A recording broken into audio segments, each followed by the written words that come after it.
Okay, Yeah. welcome to the feed. Today we are making a Caesar salad. Caesar salad, gotta love a Caesar salad. We're gonna start by making our own croutons. See, this is a piece of bread, homemade bread. Do you remember the bread? Yes, We made the bread. We made the bread, so we're just gonna cut the croutons into little squares like that. There is no reason on earth you need to buy croutons, No. because croutons are very easy to make, and you always have bread around the house that is, you know, not as fresh as it might normally be. So to make the croutons, you take a clove of garlic, right? And buying the garlic is very important. You have to remember, when you buy garlic, try to buy quality garlic. A lot of good garlic comes from Spain. A lot of good garlic comes from Canada. A lot of very not so good garlic comes from China. Nothing against the Chinese. It's just they don't really take care of their garlic. So what we're doing here is we are going to take out the rib. Remember, this is very important. You take out the rib of the garlic. Very, very important, okay? Take out the rib. Because the rib is what makes garlic bitter and acidic. You don't want that. So we're gonna very finely chop up the garlic, and then we are going to put it in the olive oil, which has been heating up on the stove. And then we're just gonna toss the breadcrumbs in, or the bread. We're gonna toss the bread cubes in. There we go. So that's cooking nice and slow here. And then we're just gonna toss this in like that. And then we're going to add some herbs, and we're going to put in basil, which we have fresh today by chance. We usually don't have fresh basil all the time at the house here. And we're going to put in parsley, okay? Because Italian leaf parsley just makes great croutons. And a little bit of the basil. The basil we can just pick like that. You know what's hard about the homemade crouton? What? It's just, you still have some by the time the salad is made. What do you mean? Because you want to eat them all. That's true. Whoops. Crunchy! Okay, so then that's cooking a little bit too hot. I didn't want it that hot. Now, one thing I think we need to do here is a little bit of salt and pepper. And a little pepper. Oh man, it smells good, huh? Oh, Okay. And so while you gotta just keep turning them like that. And obviously, like anything else, if you start with good bread, I don't mean fresh bread, but if you start with good quality bread, it can be stale. It will be a much better crouton. And believe me, you do not need to be buying croutons from commercial crouton makers. Don't trust those commercial crouton makers. I don't trust them. Okay, so now we're gonna make our salad dressing again with the garlic. With the garlic. Very important. Take out the rib. That's where all of the bitterness comes from. You don't want that bitterness. So out comes the rib. Okay, I'm putting in. Those are kind of small, so I'm gonna put in two cloves. now is this your recipe? This is a recipe it's a very traditional recipe. I don't think the Caesar salad recipe was developed in Tijuana, Mexico by Caesar. What was his last name? Salad? No, it was not Caesar salad. Caesar was an Italian guy who moved to Mexico. He moved to Tijuana. I think it was like in the late 40s. He developed this salad. And it became very, very popular with Americans coming down to Tijuana, because Tijuana used to be a place for very bad behavior from American citizens. I know that's a huge surprise to you guys. So you had So we put a little bit of salt in there, and we're going to mash the garlic with the salt, okay? Just with a fork.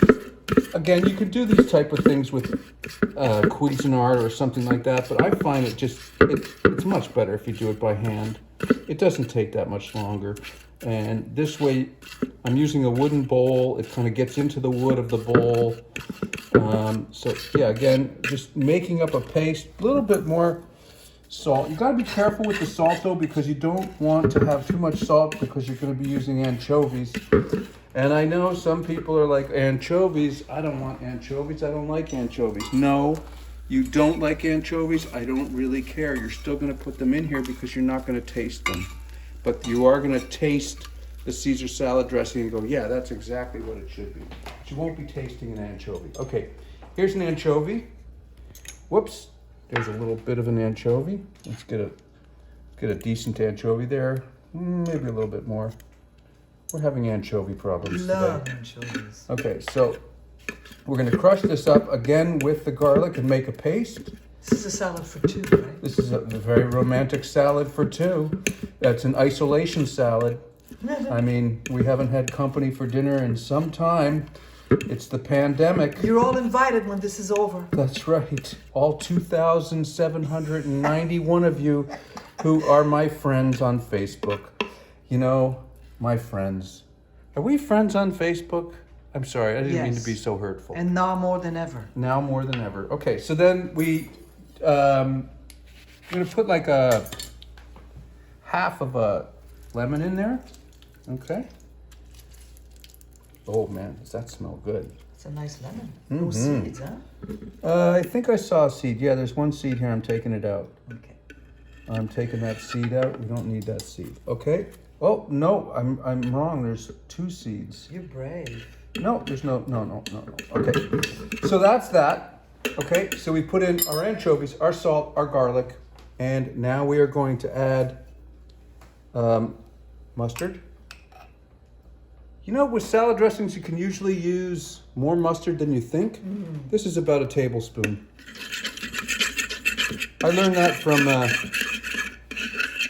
Gabrielle Hamilton. She called for a lot more mustard than I thought was necessary in her vinaigrette. She's a chef at Prune in New York City in the East Village. You're a huge fan. I'm a huge fan of Gabrielle Hamilton. We'll be learning a lot about Gabrielle Hamilton here. Okay, so that's that. A little bit of mustard, tablespoon of mustard. We're going to put a capful of white vinegar in there.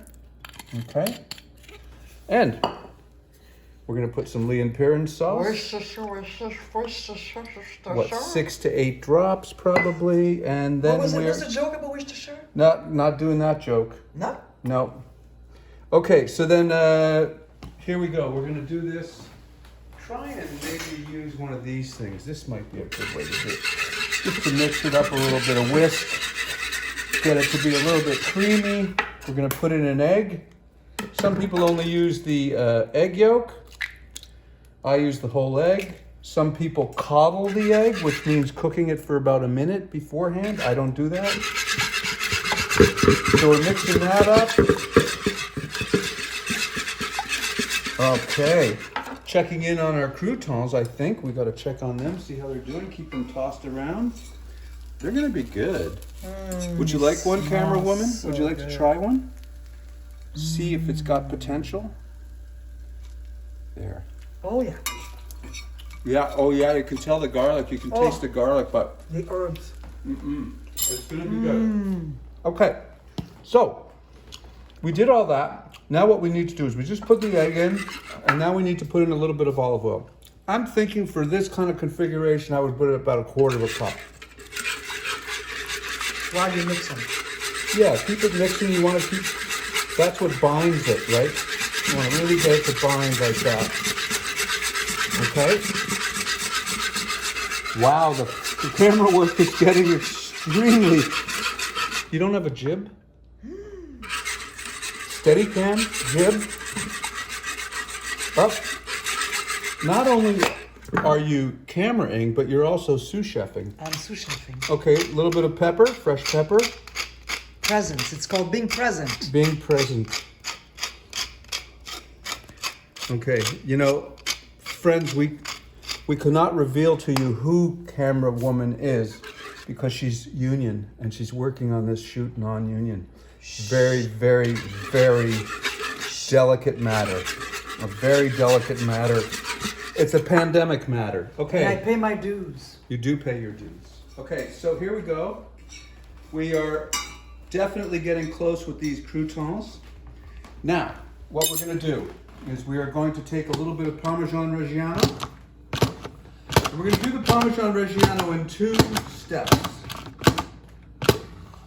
If you've been watching the feed for a while, you know that I don't grate this with a grater. I like to grate it by hand, and I think it has more flavor that way. So we're going to put one of our layers Man-made. of Parmesan in. Okay, right now. And then we're going to put the lettuce in, and we're going to put a second layer of Parmesan on. Now, there are so many ways to make this salad. There are so many different recipes that you can get. Okay. Now, look at the camera. So, let's taste it. Let's just see. Is it any good? Is the dressing any good?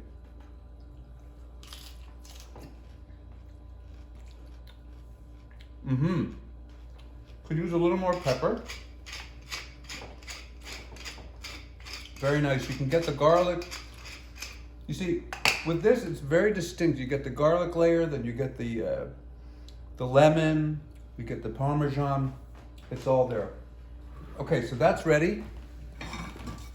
These are not entirely done yet, but that doesn't matter. We'll put them in later.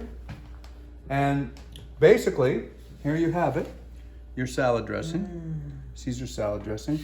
Here's the romaine lettuce. It's been washed and chilled. I always put some ice on it before I wash it to really get it cold and crunchy. And so we will assemble. Oh, look at that! Doesn't that look beautiful? We will assemble all of this, and it's Caesar salad time. Thanks for watching. Yeah. See you again. Out. Ciao.